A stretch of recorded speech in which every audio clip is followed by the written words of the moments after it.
Ravat Hashem, le cours est dédié ce matin par Madame Solange Gozlan, l'Unishmat sa mère, Chnina Ninet, Bat Rebecca. La Gemara ce matin, Berachot 46a. Rabbi Zera Chalash. Rabbi Zera était fatigué, il ne se sentait pas bien.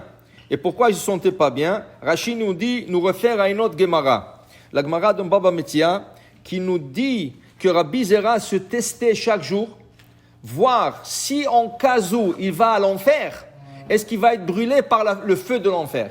Qu'est-ce qu'il faisait? Chaque matin, il rentre, après que sa femme faisait cuire le pain dans son four, quand elle sortait le pain, il restait des braises, il rentrait dans le four pour 1 heure. Et il restait là-bas.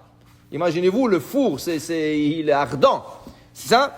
Et il est rentré là-bas pour 1 heure. Jamais rien lui est arrivé. Jamais. Il brûlait jamais. Un jour, Chachamim sont venus le voir pour une chose. Quand ils sont rentrés, il était dans le four, ils l'ont vu, ils étaient fascinés. Waouh! Regarde-le, dans le feu, il ne brûle pas. Rien qu'ils ont dit ça, ils l'ont mis la Ainara, ses pattes de pied, ils ont brûlé complètement. Et ça c'est la Gemara là-bas, et notre Gemara, c'est la suite. Alors l'histoire se trouve dans Baba Metzia, et la suite se trouve dans Brachot 46a.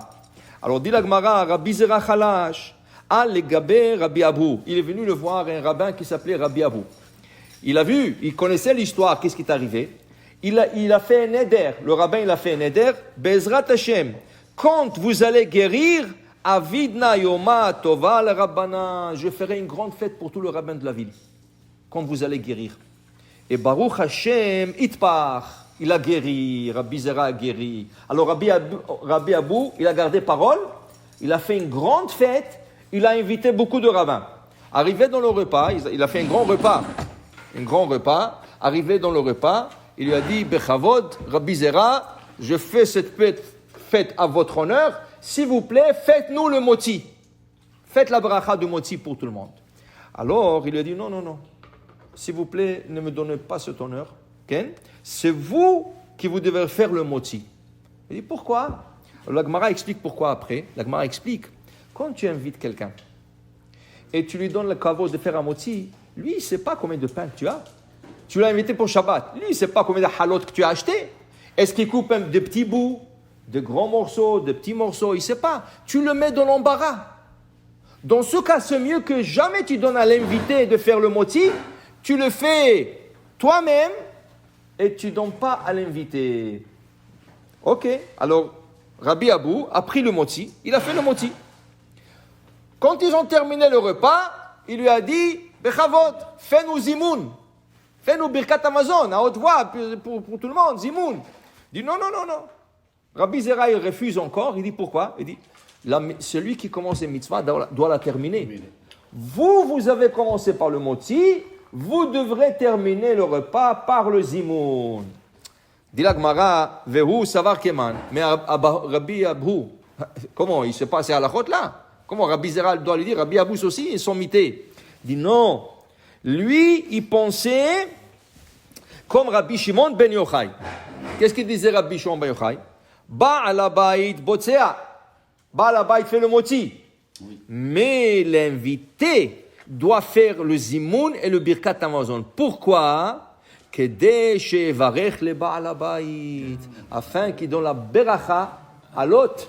Celui qui l'a invité, celui qui a donné à manger. Alors il faut le faire. Quelle bracha? À la fin du birkat Amazon, nous avons la bracha de l'invité. Arachaman, où il varech et ba'al habayit azeh, ou ba'al hasouda azot, ou veishto, banav, lui, sa femme, ses enfants, bebanim shirchiu, bechassim shirbu, que ses affaires multiplient. Tout ça, c'est des bénédictions pour le ba'al habayit. Alors maintenant, Rabbi Abou voulait absolument que Rabbi Zera lui fasse la beracha. Maintenant, quand on dit un invité, dans la halakha, quand on parle des invités, ce n'est pas nécessairement des étrangers. Les enfants, chez leurs parents, c'est des invités. Ah ouais? Ça veut dire que les enfants, quand ils s'assoient à manger, ils doivent faire la bracha de birkat haoreach au père. Et ils doivent dire, Abrahaman, ou ivarech et mori avi ba'al habayit hazeh. Pourquoi? Parce que la Gemara nous explique que jusqu'à l'âge de 6 ans, le père est obligé de nourrir ses enfants, leur vêtir et s'occuper d'eux. À partir de 6 ans, le père il dit à son fils, Toda Rabba, jusqu'à l'âge je me suis occupé de toi, à 6 ans, va travailler, va gagner ton pain, va faire 6 ans, va te faire ta parnassa. Okay? Dans le pays occidental, c'est comme ça jusqu'à aujourd'hui. Même aujourd'hui, les petits-enfants, ils vendent des petites femmes de Fatma et des esclaves à 6 ans. Okay? Dans la religion juive, c'est la même chose. Mais qui c'est qui le fait? Aucun père va le faire. Aucun père va le faire. Ah, ton père, il ne fait pas. Et à 6 ans, jusqu'à 20 ans et 30 ans, jusqu'à que tu te maries, il te donne un toit sur la tête, il te vêtit, il te nourrit, il te paie le mariage. Dis-moi, et tout ça, tu es invité. Alors tu ne vas pas lui faire une beracha à ton père. Alors chaque fois que tu t'assois à manger, tu dois faire Arachaman, Uvarech, et Avi, Mori, Baal Abayt Hazeh. Tu es un invité chez ton père et tu dois faire la bracha de l'hôte. Maintenant, pas seulement ça. Pas seulement s'il n'y a pas des étrangers et pas seulement s'il n'y a pas des enfants à table. Même toi-même, tu peux faire la première partie de cette bénédiction. La première partie, qu'est-ce qu'elle dit? Uvarech, et Baal Abayt Hazeh. Ve keshulchano shel Avraham Avinu. Tu veux que ta table soit comme la table d'Avraham Avinu. Kol ra'ev mimeno yochal. Tout celui qui a faim, qui mange de ça. Ve kol tzameh menishte. Valichsar meno kol tuv. Alors la première partie de la bracha de l'invité, elle s'applique pour la personne elle-même. Elle peut se bénir elle-même. Pour la première. La deuxième partie, non.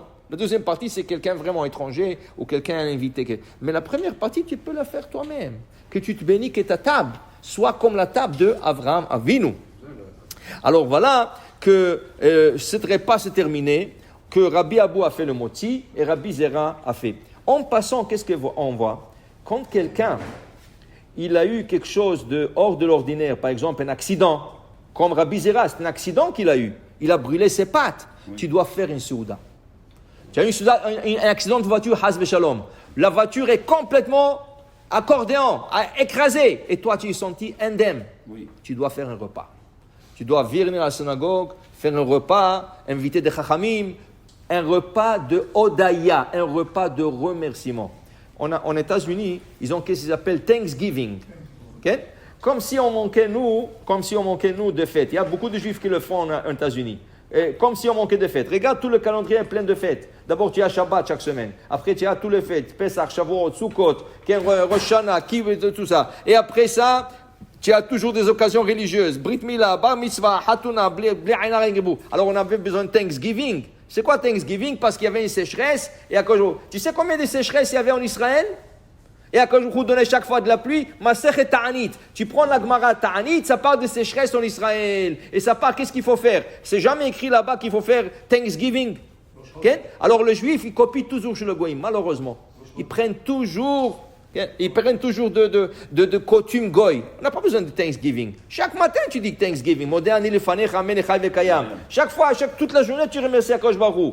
Mais pour dire, oui, quand il y a quelque chose de dangereux qui t'est arrivé, un accident, oui, ou Akadosh Baruch Hu t'a fait un miracle, okay? Ça oui, ça tu invites 10 personnes, 10 hommes, et tu fais un repas chez toi pour remercier Akadosh Baruch Hu. Alors voilà, Rabbi Abou, il a pris pour lui faire un repas pour Rabbi Zera. Bon, Chadonai La'olam, Amen, Amen.